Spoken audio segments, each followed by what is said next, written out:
Hola, ¿qué tal amigos? Sean bienvenidos a un nuevo video tutorial. En el día de hoy vamos a dibujar a Charmander de Pokémon. Y bueno mis pixels, para iniciar este video tutorial vamos a utilizar el marcador color azul cielo, el color amarillo, el color naranja fuerte. Vamos a utilizar también el color rojo, el color negro para el contorno y por último el marcador naranja claro. Por si tienes los marcadores, aquí te dejo los números para que puedas guiarte. Y si no cuentas con los marcadores, aquí abajito en la descripción te dejo el link por si quieres adquirirlos.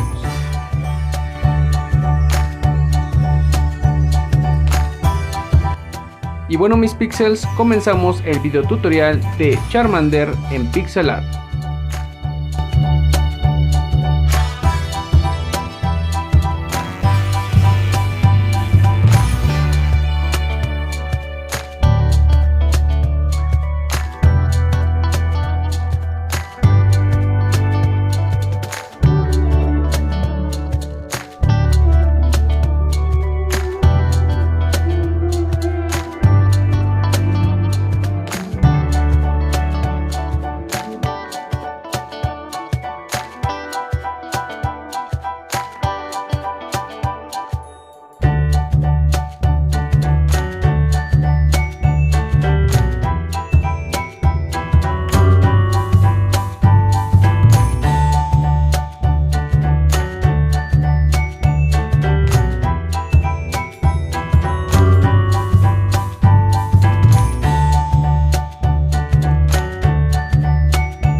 Muy bien amigos, se han llegado a este punto del video, excelente. Los invito a que le den like, se suscriban y activen la campanita si les está gustando el video tutorial.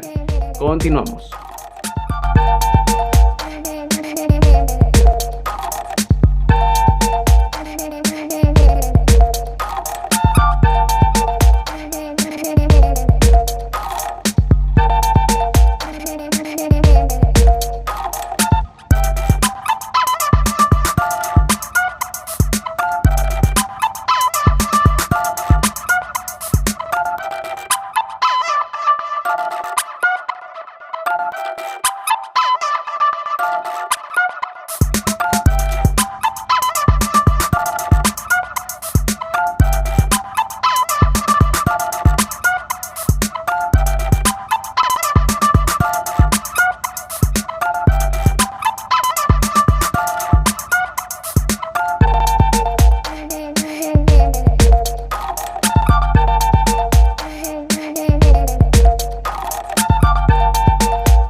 bueno mis pixels, estamos por concluir nuestro video tutorial de Charmander de Pokémon en pixelart.